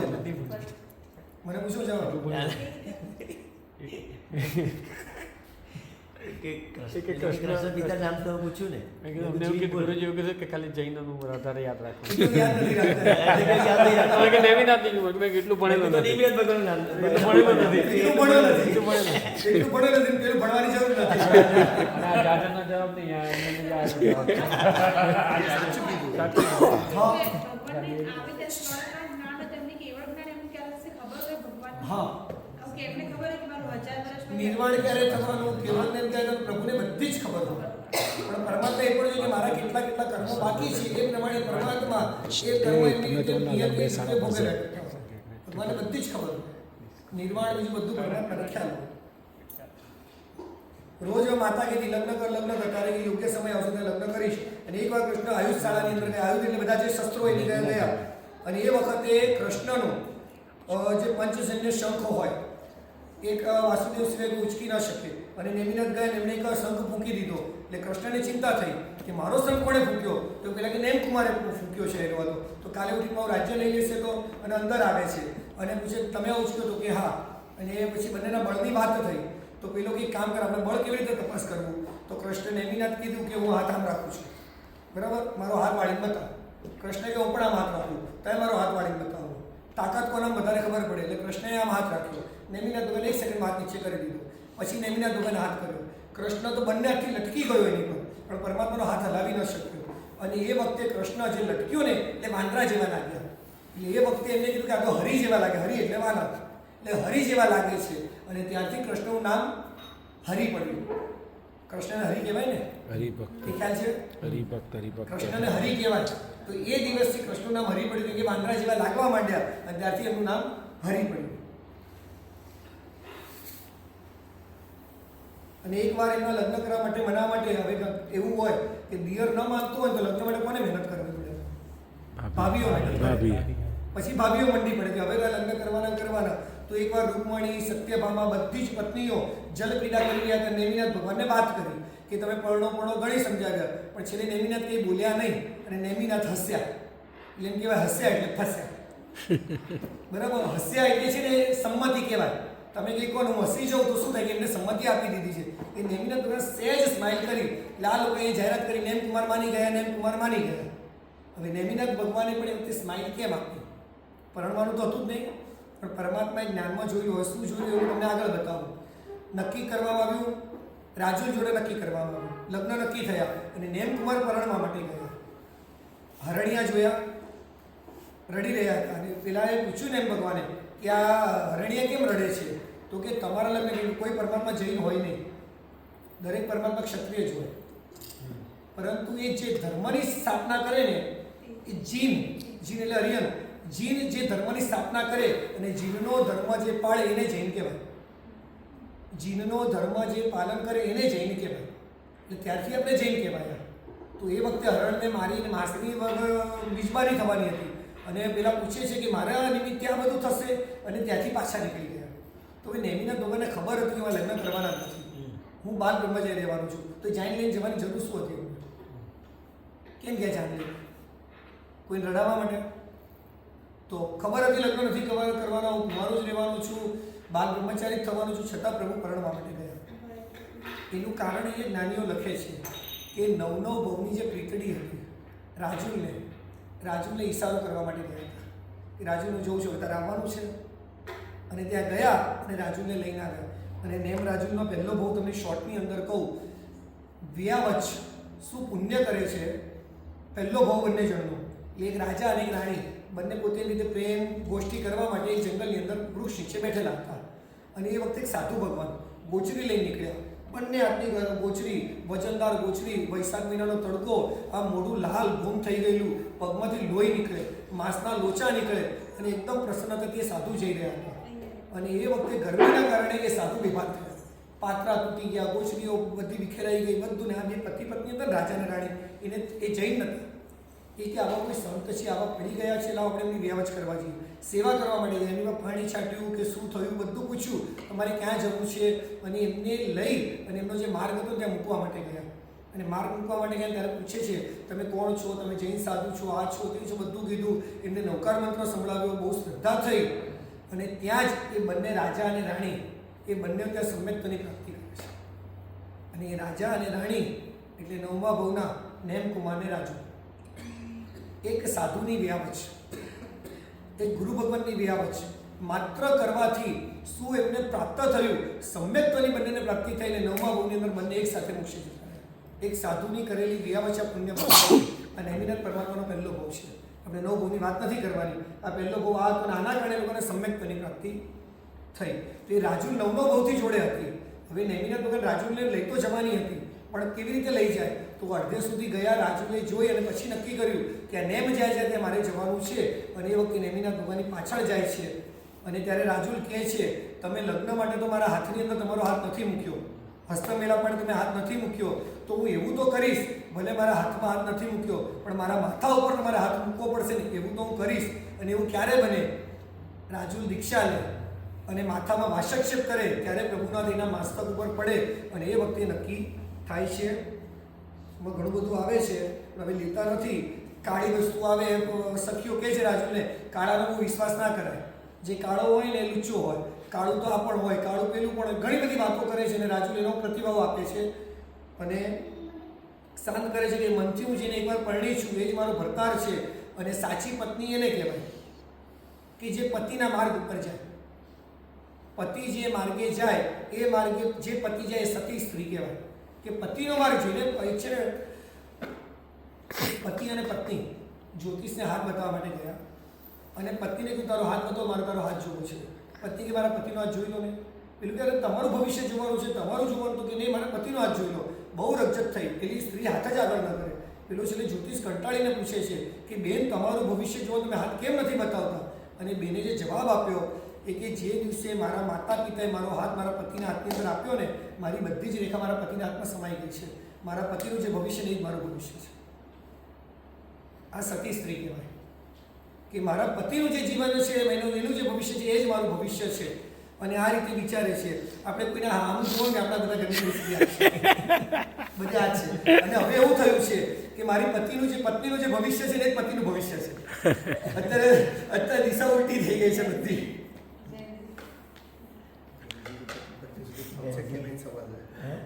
જેનજીનું ક્યાં આવ્યું? બહુ વાર જેનજી તો પતિઓ થઈ જશે, 2 પતિ થઈ જશે. હા નેમિનાથ ભગવાન આરામથી 3 જ્ઞાનના ગણી હતા અને અવધિજ્ઞાનથી પોતાનું દીક્ષા પર્યાય જાણ્યો. 9 લોકાંતિક દેવોએ વિનંતી કરી, પ્રભુ ધર્મથી વિનંતી કરી, સમુદ્ર વિજય વગેરે પણ ભગવાન દેવની પ્રવર્તના કરશે એવો આનંદ થવા માંડ્યો. અને એ પરમાત્માએ એ જ દિવસથી દીક્ષા આપવાની શરૂઆત કરી. નેમિનાથ ભગવાનની એક વિશેષતા, ચાતુર્માસની અંદર કોઈ દીક્ષા થઈ હોય તો એક જ દીક્ષા છે, શ્રાવણ સુદ છઠ. ચોમાસું અષાઢ સુદ 14 બેસી જાય અને પરમાત્માની દીક્ષા ક્યારે થઈ? શ્રાવણ સુદ છઠ, ચાતુર્માસ. એટલે એમ કહેવાય કે બહુ પ્રબળ વૈરાગ્ય હોય, કદાચ આયુષ્યનો ભરોસો ન હોય, બીજા નિમિત્તોથી પોતે પડી શકે એવી અવસ્થા હોય તો જ્ઞાનીઓ આજે ચાતુર્માસની અંદર પણ દીક્ષા આપે છે. બરાબર? એ ઘટના બહુ રેર બનતી હોય છે, પરંતુ એ રીતે આપી શકાય આવું વૈરાગ્ય હોય ત્યારે. અને નેમિનાથ પરમાત્મા આ રીતે ચોમાસાની અંદર શ્રાવણ સુદ છઠના દિવસે પ્રભુએ દીક્ષા વર્ષા ઋતુના પ્રથમ માસના બીજા પખવાડિયે શ્રાવણ સુદ છઠના દિવસે ગુરુવારના સમયે ઉત્તરાગુરુ શિબિકામાં બેસી દ્વારકા નગરીથી નીકળી રેવતક ઉદ્યાનમાં આવી અશોક ઋષિ ઉભા રહી અલંકાર આદિનો ત્યાગ કરી પંચવૃષ્ટિ લોજ કરી નેમિનાથ પરમાત્માએ દીક્ષા લીધી. બોલો નેમિનાથ સ્વામી ભગવાન કી જય. એ વખતે એમને 24 તપ હતો, ચિત્રા નક્ષત્રમાં ચંદ્રનો યોગ હતો અને ભગવાને 1000 સાથે દીક્ષા લીધી હતી. પરમાત્મા 54 દિવસ સુધી સાધનામાં રહ્યા. પછી વર્ષાકાળના 3જા મહિનાને 5મા પખવાડિયે આસો બદી અમાસ એટલે ગુજરાતીમાં ભાદરવા બદી અમાસના દિવસે પશ્ચિમ ભાગે ઉચ્ચેતગીરી એટલે ગિરનાર પર વૈતરા વૃક્ષ નીચે પ્રભુને કેવળ જ્ઞાનની પ્રાપ્તિ થઈ. બોલો શ્રી નેમિનાથ સ્વામી ભગવાન કી જય. તે વખતે ચિત્રા નક્ષત્રમાં ચંદ્રનો યોગ હતો. ભગવાને 24 તપ હતો. કૃષ્ણ વાસુદેવને આ સમાચાર મળ્યા ત્યારે કૃષ્ણ વગેરે રાજીમતી વગેરે પણ પ્રભુને માનવા માટે આવ્યા. પ્રભુની દેશના સાંભળી વિરક્ત થયેલા વરદત્ત વગેરે ગણધરોએ પરમાત્માની સાથે દીક્ષા લીધી. શ્રી કૃષ્ણ ભગવાનને આપના પર રાજીમતીને આટલો પ્રેમ કેમ હતો? કૃષ્ણે પૂછ્યું, રાજીમતીને આટલો બધો પ્રેમ કેમ? અને ત્યારે પરમાત્માએ એમને રાજીમતી સાથેના 9 સંબંધ બતાવ્યા. પહેલા ભાવે હું ધન હતો અને ધનવતી મારી પત્ની હતી. બીજા ભાવમાં બંને દેવદેવી હતા. ત્રીજા ભાવમાં ચિત્રગતિ નામે વિદ્યાધર હતો અને મારી રત્નાવતી નામે પત્ની હતી. ચોથા ભાવે પણ બંને દેવલોકના દેવ થયા. પાંચમા ભાવે હું અપરાજિત નામનો રાજા થયો અને મારી પ્રિયતમા રાણી બની. છઠ્ઠા ભાવે અમે બંને 11મા દેવલોકના દેવ હતા. સાતમા ભાવે હું શંખ રાજા હતો અને મારી પત્ની યશોમતી હતી. આઠમા ભાવે અમે બંને અપરાજિત નામના અનંતર વિમાનના દેવ હતા અને અમારા બંનેનો 9મો ભાવ છે. પછી પ્રભુ અન્યત્ર વિહાર કે રેવતક ઉદ્યાનમાં વધાર્યા. ત્યારે રાજીમતી અનેક કન્યાઓ સાથે પ્રભુ નેમિનાથના ભાઈ રથનેમી સાથે દીક્ષા લીધી. અને પ્રભુ એકવાર પ્રભુને બધા વંદન કરવા જતા હતા ગિરનાર ઉપર અને વરસાદ પડ્યો. આ ઘટના આપણે કદાચ સાંભળેલી છે. એ વખતે નેમિનાથ પહેલેથી અંદર સાધનામાં ઊભેલા હતા. વરસાદ પડ્યો એટલે રાજીમતીના કપડાં ભીના થયા. એટલે એને એમ થયું કે કપડાં સૂકવી દઉં. અને જ્યાં રનેમી હતા એ જ ગુફાની અંદર રાજીમતી પણ ગયા અને કપડાં કાઢી સુકાવ્યા. એમને ખબર નથી કે રન એમી અહીંયા છે અને એમને ખ્યાલ આવ્યો કે રન એમી અહીંયા છે ને એમના શરીરને જોયું અને રન એમીને વિકાર ઉત્પન્ન થયો. અને રાજીમતીને કહે છે, રાજુલ તને મારા ભાઈએ તો તરછોડી દીધી છે પણ તારું શું રૂપનો અંબાર છે. આજે કામ કરી આપણે બંને લગ્ન કરી લઈએ, આપણે બંને ભોગ ભોગવીએ, પછી ભગવાન પાસે દીક્ષા લેશું. અને રન એમીને અંગધન કુળના સાપનું વર્ણન બતાવે છે કે અંગધન કુળનો સાપ એકવાર જે ઝેર રોકી દે ને પછી એ મરી જાય, પણ વમેલું એકવાર કાઢેલું એ ફરીથી લેતો નથી. અને કહે છે કે તમે તો કયા યાદવ કુળના નેમિનાથના ભાઈ છો અને તમારા ભાઈ નેમિનાથે મને વમી દીધી છે, મને ફેંકી દીધી છે. તમે તો પેલા સાપ કરતા પણ જાય એવા છો કે મને કોઈએ ઉલટી કરી નાખી દીધી, તમે પાછું મને પરણવા તૈયાર થયા છો. અને આવી રીતે એમને પાછો વૈરાગ્યમાં મજબૂત કરે છે. પ્રભુ પાસે જાય છે રનેમી અને પોતાનો પ્રાયશ્ચિત કરી અને મોક્ષે જાય છે. રાજીમતીએ 400 વર્ષની વય દીક્ષા લીધી. 1 વર્ષનો છદ્મસ્થ પર્યાય અને 500 વર્ષનો કેવળજ્ઞાન પર્યાય પાડી અને 900 વર્ષનું આયુષ્ય પૂર્ણ કરી અને મોક્ષમે જાય છે. ભગવાનને 18 ગણ અને 18 ગણધર હતા. અરિષ્ટનેમી વંદન વગેરે 18,000 સાધુઓ, આર્ય રક્ષણી સાથે 40,000 સાધ્વીઓ, નંદ વગેરે 1,29,000 શ્રાવકોની, મહાસુંદરતા વગેરે 3,36,000 શ્રાવિકાઓની, 414 પૂર્વની, 1500 અધિજ્ઞાનીની, 1500 કેવળજ્ઞાનીની, 1500 વૈક્રિય લબ્ધિની, 1000 વિપુલમતી મધ્ય પરિજ્ઞાની, 800 વાદીઓની, આટલો આખો પરમાત્માનો પરિવાર હતો. એમના 1500 સાધુઓ અને 3,000 સાધ્વી મોક્ષે ગયા અને 1600 સાધુઓ અનુત્તર દેવલોકમાં ગયા. હરિહર ભગવાન નેમિનાથ ભગવાન 300 વર્ષ કુમાર અવસ્થામાં રહ્યા, 54 દિવસનો સાધના કાળ હતો અને કાંઈક ન્યૂન 700 વર્ષ એટલે 700 વર્ષમાં 54 દિવસ ઓછા એટલો ભગવાનનો કેવળ જ્ઞાન પર્યાય હતો. આમ 700 વર્ષનો સંયમ પર્યાય એ રીતે 1000નું આયુષ્ય પૂર્ણ કરી નેમિનાથ ભગવાન વેદની 8 કર્મોનો ક્ષય કરી અવસર પીણી કાળનો દુષ્મ સુષમ નામનો ચોથો વારો ગણો વ્યતીત થયો. ગ્રીષ્મ ઋતુના ચોથા મહિનાના 8મા પખવાડિયે અષાઢ સુદ 8મના દિવસે ઉજ્જૈન પર્વતના શિખરે 536 સાધુઓની સાથે 1 મહિનાનું ચોવિહાર અનશન કરી અને મધ્યરાત્રિએ બેઠેલી એટલે પદ્માસન અવસ્થાની અંદર ચિત્રા નક્ષત્રમાં ચંદ્રનો યોગ થયો ત્યારે નેમિનાથ પરમાત્મા મોક્ષે ગયા. બોલો શ્રી નેમિનાથ ભગવાન કી જય. હવે બધા ભગવાનના આંતરા આવે છે જે આપણે વાંચતા નથી. કયા ભગવાન પછી કેટલા વર્ષે કયા ભગવાન થયા એ અત્યારે આપણે વાંચતા નથી. હવે આવે છે ઋષભદેવ ભગવાનનું જીવન ચરિત્ર. અવસર પીણી કાળના પ્રથમ તીર્થંકર થયા. ઉત્સર પીણી કાળના અંતિમ તીર્થંકર થયા. પછી છેલ્લા આરા અને આ અવસર પીણીના પ્રથમ આરા ટોટલ 6 આરા પરિપૂર્ણ થયા. સમજો, ગઈ ઉત્સર પીણી હતી એનો ચોથો, પાંચમો અને છઠ્ઠો. આ અવસર પીણી કાળનો પહેલો, બીજો અને ત્રીજો એમ 3 આરા આ અવસર પીણીના, 3 આરા પેલી ઉત્સર પીણીના, આમ 6 આરા પૂર્ણ થયા. અને 6 આરાનું કેટલું હતું આયુષ્ય? તો 18 કોડા કોડી સાગર. સ્તવન આવે છે 18 કોડા કોડી સાગરે. આવું છે કે 18 કોડા કોડી સાગરો પણ ગયા વ્યતીત થયો પછી આ ભરત ક્ષેત્રની પ્રથમ તીર્થંકરનો જન્મ થયો. 18 કોડા કોડી સાગરોપમ સુધી આ ભરતભૂમિ તીર્થંકર વિહોણી બની ગઈ હતી. અને એ વખતે 18 કોડા કોડી સાગરોપમનો કાળ વ્યતીત થયો. અને એ વખતે બધું યુગલિક કાળ હતો. કલ્પવૃક્ષો દ્વારા જે જોઈતું હતું બધું મળી જતું હતું. એટલે માત્ર સુખ અને સુખ હતું. પણ મોક્ષ પ્રમાણે એવો ધર્મ એ કાળની અંદર નહોતો. માનવ ભવની મહત્તા સુખથી નહીં પણ મોક્ષજનક ધર્મ સાધનાથી છે.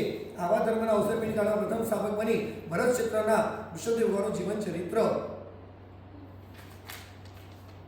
ઋષભદેવ ભગવાનના જન્મ, દીક્ષા અને કેવળ જ્ઞાન કલ્યાણકો ઉત્તરાષાઢા નક્ષત્રમાં થયા અને નિર્માણ અભિજીત નક્ષત્રમાં થયું. ઋષભદેવ ભગવાન ગ્રીષ્મ ઋતુના ચોથા મહિને અને 7મા પખવાડિયે અષાઢ વધી ચોથ એટલે ગુજરાતીમાં જેઠ વધ ચોથના સર્વાસિદ્ધ નામના અનુત્તર દેવલોકમાં 33 સાગરોપમનું દેવ આયુષ્ય પૂર્ણ કરી છવી ભરત ક્ષેત્રમાં ઈશ્વરકુળના નાભી કુલકર પહેલા કુલકર થયા. એટલે 7 કુલકર થાય. એ 7 કુલકરની અત્યારે વિશેષતા નથી લેતા, ખાલી કહું છું. 7મા કુલકર નાભી અને મરુદેવા 2 કુલકર થયા અને કુલકરની કુક્ષીએ પરમાત્મા કુક્ષી રૂપે મધ્યરાત્રિએ પરમાત્માનો ઉત્તરાષાઢા નક્ષત્રમાં ચંદ્રનો યોગ થયો ત્યારે માતાએ 14 સ્વપ્ન જોયા. મેં કાલે તમને કહી દીધેલું. પહેલા તીર્થંકર પહેલા સ્વપ્નની અંદર વૃષભ જોયું, વચ્ચેની માતા હાથી જોઈ અને છેલ્લા તીર્થંકરની માતા સિંહ જોઈ. તો આ માતાએ પહેલું વૃષભ જોયું. હવે એ વખતે સ્વપ્ન લક્ષણ પાઠકો નહોતા, કેમ કે હજુ સંસારની શરૂઆત થઈ નથી. સ્વપ્ન લક્ષણ પાઠકો નહોતા. તો એ વખતે ઇન્દ્ર પોતે નીચે આવી અને પરમાત્માના 14 સ્વપ્નનું ફળ એ વખતે બતાવે છે. અને ગ્રીષ્મ ઋતુના પ્રથમ માસે પ્રથમ પખવાડિયે ચૈત્રવદી આઠમ એટલે ગુજરાતમાં ફાગણવદી આઠમના મધ્યરાત્રિએ 9 માસનો ગર્ભકાળ પરિપૂર્ણ કરી ઉત્તરાષાઢા નક્ષત્રમાં ચંદ્રનો યોગ થયો ત્યારે આરોગ્યવાળી મરુદેવા માતાએ આરોગ્યવાળા એવા પુત્ર રત્નને જન્મ આપ્યો. બોલો આદેશ્વર ભગવાન કી જય. 56 દીકુમારી બધો પહેલાની જેમ બધું ગણી લેવાનું. પરંતુ કેદીઓને મુક્ત કરે. પરંતુ એ વખતે કેદીઓ હતા જ નહીં, કારણ કે કોઈ વ્યવસ્થા જ નથી. એટલે કેદીઓ એ વખતે હતા નહીં એમ સમજી લેવાનું. ભગવાનના જન્મના જો 1 વર્ષ પૂર્ણ નહોતું થયું, પરંતુ શક્રેન્દ્ર પોતાનો એક આચાર સમજી ભગવાનના ગોત્રની સ્થાપના કરવા માટે આવે છે. કેમ કે પહેલા તીર્થંકર થયા છે, કયા ગોત્ર કઈ સ્થાપના હતી નહીં, તો ગોત્રની સ્થાપના કેવી રીતે કરવી? તો એ વખતે પરમાત્મા શું લઈ જવું? પ્રભુની સામે ખાલી હાથે જવાય નહીં મેં કીધેલું. તે વખતે શેરડીનો સાઠો પરમાત્માને લઈને જાય છે. કંઈક લઈ જવું પડે, ખાલી હાથે જવાય નહીં. અને પરમાત્માએ શેરડી જોઈને એટલા બધા ખુશ થયા કે લેવા માટે દોડ્યા અને હાથ લંબાવ્યો. એટલે એ વખતે ઇન્દ્ર વિચાર્યું શેરડીને શું કહેવાય? ઇક્ષુરસ. ઇક્ષુરસનું પાણું કહીએ ને, ઇક્ષુ એટલે શેરડી. એટલે આપણે ઇક્ષુરસથી પાણું કહીએ. ઇક્ષુ એટલે શેરડી. અને શેરડી એમના હાથમાંથી લીધી એટલે એ વખતે એમના વંશનું નામ પાડ્યું. કયું વંશનું નામ પાડ્યું? ઈશ્વાકુ વંશ. હા, એટલે આપણે કહીએ ને ઇક્ષુરસ, ઈશ્વ એટલે શેરડી. એટલે શેરડી હાથમાં પહેલી પ્રભુએ લીધી એટલે એ વખતે ઈશ્વાકુ વંશની સ્થાપના કરવામાં આવી અને ગોત્ર કાશ્યપ રાખ્યું. બીજા ભગવાનની જેમ પરમાત્માના અંગૂઠાની અંદર અમૃત હોય, પરમાત્મા એનું જ પાન કરીને મોટા થતા હોય છે. બીજા ભગવાનો તો અગ્નિમાં પકવેલા ભોજન પણ આરોગે, પણ ઋષભદેવ ભગવાને તો જ્યાં સુધી દીક્ષા ન લીધી એટલે 83 લાખ પૂર્વ સુધી પ્રભુએ પકાવેલા અનાજ ખાતા હતા. 83 લાખ પુરુષોથી માત્ર પોતાનો અંગૂઠો મોઢામાં નાખે. આપણે કહીએ ને કે નાના છોકરાને અંગૂઠાની ટેવ કેમ પડે? કારણ કે પ્રભુ પણ છે ને અંગૂઠાથી અમૃત પીતા હતા. એટલે અંગૂઠો પીવાની એટલે છોકરાઓને આદત પડી છે. કારણ કે પ્રભુ પણ અંગૂઠો પીતા હતા, કારણ કે અમૃત સિંચેલું હતું અંગૂઠાની અંદર. અને આદિશ્વર ભગવાન તો 83 લાખ પુરુષોથી માત્ર અંગૂઠો પીધો છે અને અમૃત પીધું છે. એટલે અત્યારે છોકરાઓને અંગૂઠા પીવાની આદત હોય છે. અને ત્યાં સુધી અંગૂઠાનું પાન કરે અને ઉત્તર કુરુ અને દેવકુરુ એટલે યુગલિક કાળ જે હોય તેમાંથી લાવેલા ફળો એ ભગવાન વાપરતા હોય છે. પણ પકાવેલા ભોજન આદિશ્વર ભગવાને દીક્ષા સુધી વાપર્યા નથી. યુગલિક કાળનો અંતિમ સમય ચાલી રહ્યો હતો. પહેલાં એવું હતું યુગલિકની અંદર કે પતિ અને પત્નીનું 6 મહિનાનું આયુષ્ય બાકી રહે ત્યારે એક યુગલને જન્મ આપે, એક દીકરો અને એક દીકરી. આ રીતે જન્મ આપે. 6 મહિના પરિપૂર્ણ થાય એટલે માતા પિતા મૃત્યુ પામે અને પેલા બે જે જન્મ્યા ભાઈ અને બેન એ લગ્ન કરી દે. પછી એમનું પણ એ રીતે જ 6 મહિનાનું આયુષ્ય બાકી રહે ત્યારે યુગલને જન્મ આપે અને મૃત્યુ પામે. આ રીતની વ્યવસ્થા પહેલાં હતી. પરંતુ હવે યુગલિક કાળ પૂરો થવાનો જ હતો એટલે નવી નવી ઘટનાઓ બનવાની હતી. તો ઘટના શું બની એ વખતે? એક યુગલે આવી રીતે દીકરા દીકરીને જન્મ આપેલા હતા અને તાડના વૃક્ષની નીચે રાખેલા હતા, બેઠેલા હતા અને એક અચ્છેરું બન્યું. એમ પહેલું કહેવાય કે એક આકસ્મિક મૃત્યુ અવસરપીણી કાળમાં કોનું થયું? તો તાડના વૃક્ષ નીચેથી એક ફળ પડ્યું અને જે છોકરો હતો એના માથા ઉપર પડ્યું અને છોકરો ત્યાં મૃત્યુ પામ્યો. આ અવસરપીણી કાળનું પહેલું આકસ્મિક મૃત્યુ થયું. હવે પેલી દીકરી તો અલગ થઈ ગઈ, એકલી પડી. હવે લગ્ન કોની જોડે કરે? તો એમના માતા પિતા લઈને ગયા એને ઋષભના પિતા નાભિરાજા પાસે અને કે ભાઈ આ દીકરી એકલી થઈ ગઈ છે, હવે અમે આનું શું કરીએ? અને ત્યારે નાભિરાજા કહે છે તમે ચિંતા નહીં કરો, આ મારો પુત્ર છે ઋષભ, એની જોડે હું એને પરણાવીશ. ઋષભની જોડે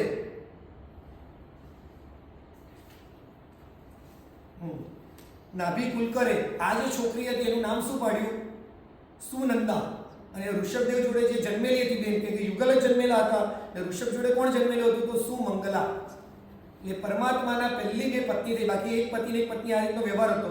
પણ આ છોકરો મૃત્યુ પામ્યો એટલે સુનંદા એમની જોડે આવી અને પરણ્યા. એટલે ઋષભ ભગવાન બે સ્ત્રી જોડે પરણ્યા. સુનંદા જે પછીથી આવી અને પોતાની જોડે જન્મેલી હતી એ સુમંગલા. એ રીતે એમના પરમાત્માના બે લગ્ન થયા અને બે સ્ત્રીઓ જોડે લગ્ન થયા. એ વખતે રેવાય લેવાનું તો હતા નહીં. તો ઇન્દ્ર પોતે વર પક્ષ તરફથી આવ્યા અને ઇન્દ્રાણી એ કન્યા પક્ષ તરફથી આવ્યા અને આખી લગ્નની વિધિઓ કરવામાં આવી. લગ્ન ભગવાનના 6 લાખ વર્ષ પૂર્વ જેટલો સમય ગયો એટલે સુમંગલા એટલે પરમાત્માની જોડે જે જન્મેલા હતા સુમંગલા, એમણે એક યુગલને જન્મ આપ્યો અને નામ શું પડ્યું?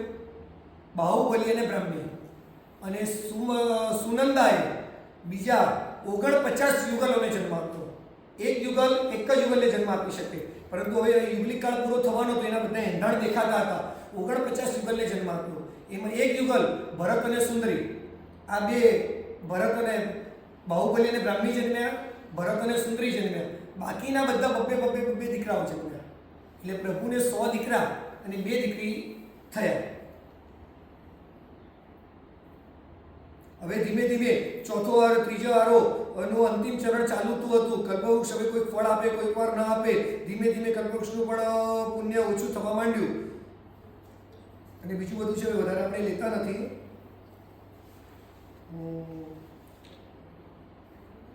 હવે એ છે ને આપણે વિવેકની વાત આવે છે કે આપણે વિવેક કઈ રીતે કરવો. હવે અહીંયા પરમાત્માને રાજ્ય સ્થાપન કરવાનું છે, રાજ્ય આપવાનું છે પરમાત્માને. તો હવે ઇન્દ્ર નીચે આવે છે કે પરમાત્માને હવે રાજા તરીકે સ્થાપન કરો અને એ બધા એ દેવો નીચે આવે અને એ વખતે હવે કે પરમાત્માને સ્થાપન કરવા છે તો અભિષેક તો કરો. આપણે રાજાના મસ્તક પરથી અભિષેક કરો તો રાજા થાય. તો દેવો અને જે મનુષ્યો હતા જે રાજ્યના એ લોકો પાણી લેવા માટે નદી કિનારે ગયા અને આ બાજુ ભગવાન ઇન્દ્ર આવ્યા. ઇન્દ્રએ તો પરમાત્માનો અભિષેક કરી લીધો, મુગટ પહેરાવી લીધું, અલંકારો પહેરાવી લીધા, બધું જ કરાવી લીધું અને પેલા માણસો અભિષેકનું જળ લઈને આવ્યા. હવે પરમાત્માના એટલા સારા તૈયાર થયેલા જોયા હોય, હવે પરમાત્મા ઉપર પાણી નખાય કે ના નખાય? તમે પહેલી પૂજા અંગૂઠે પૂજા કરો ત્યારે કયો દુઓ બોલું છું? જળ ભરી સંપૂર્ણ પત્રમાં યુગલિક વૃષભ ચરણ અંગૂઠે દાળ. આનો અર્થ કોઈ દિવસ કર્યો? ફરીથી બોલો તો પહેલો શબ્દ જળ ભરી સંપુટ પત્રમાં. એટલે શું થયું? આ યુગલિકો જળ ભરી સંપુટ પત્રમાં એટલે જળ હાથમાં લઈને આવેલા. યુગલિક જળ ભરી સંપુટ પત્રમાં યુગલિક નર પૂજન. યુગલિકો નરની પૂજા કરવા હતા. નર એટલે રાજા, પૂજા કરવામાં આવતા. પછી બીજી કડીમાં શું લખ્યું છે? વૃષભ ચરણ. કેમ અંગૂઠે જળ કર્યું એમણે? એ પ્રભુ તૈયાર થઈ ગયેલા હતા અને વિવેક હતો કે આવા તૈયાર થયેલા હોય આપણને તો શીખવાડે પછી આપણે સુધરી એમ નથી. આપણે કોઈ શીખવાડે તો આપણે સુધારી એમ નથી કે હું વર્ષોથી આજ્ઞા કરું જ છું. અહીં એમનો વિવેક હતો કે પ્રભુ આટલા સરસ તૈયાર થઈ ગયેલા છે તો પ્રભુના મસ્તકે પાણી નંખાય તો કે ન નંખાય, તો ક્યાં નંખાય? તો પ્રભુના ચરણે એમણે પાણી અર્પણ કરીને એમનો વિવેક પૂરો કર્યો. આપણે પૂજા કરવા જઈએ ત્યારે કોઈએ સરસ મજાની આંગી કરેલી હોય તો આપણે શું કરીએ? ગળો છે નાખી આંગી બગાડી દઈએ. આપણો વિવેક નથી. કોઈ બિચારો બહુ ભાવથી પૂજા કરતા આપણે આમ પૂજા કરતા હોઈએ. કોઈનો વિવેક તોડી નાખીએ. અહીંયા યુગલિકો હતા, કોઈએ શીખવાડ્યું નહોતું, છતાં એમનો વિવેક હતો કે મારે આ રીતે પૂજા ન કરાય. અને એમને એટલે જ આપણે પહેલો દુઆ આ રીતે બોલીએ છીએ, જળ પરી સપુટ પત્રમાં યુગલિક નર પૂજન ઋષભ ચરણ અંગૂઠ એટલે દાયક ભવજલ. એટલે આ કરવાથી મારા ભવનો કાયમ માટે અંત, દાયક એટલે દેશે આપશે, દાયક ભવજલ અંત એટલે કાયમ માટે ભવનો અંત મારો થઈ જશે કે આ વિવેકપૂર્વક પૂજા કરવાથી. આજનો સમય નથી, બાકી તમને એક એના વર્ણન કરું ને તો તમારે જવા દો.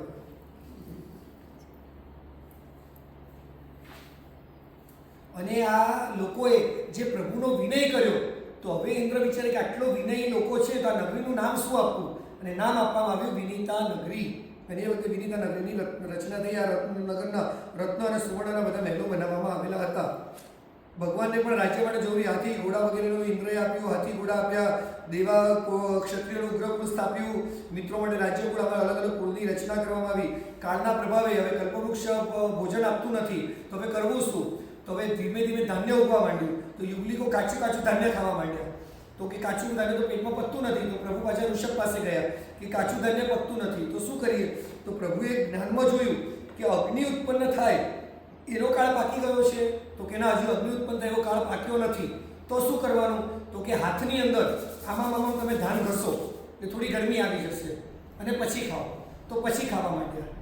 પણ પછી પણ એમને પાછું થવા માંડ્યો. પછી પ્રયોગ કર્યું કે પ્રભુ આમાંથી પણ તકલીફ થાય છે તો કે ધાન બગલમાં દબાવી રાખો એટલે ગરમી આવશે. એ પણ કરવા માંડ્યા અને એના પછી પણ પાકે નહીં.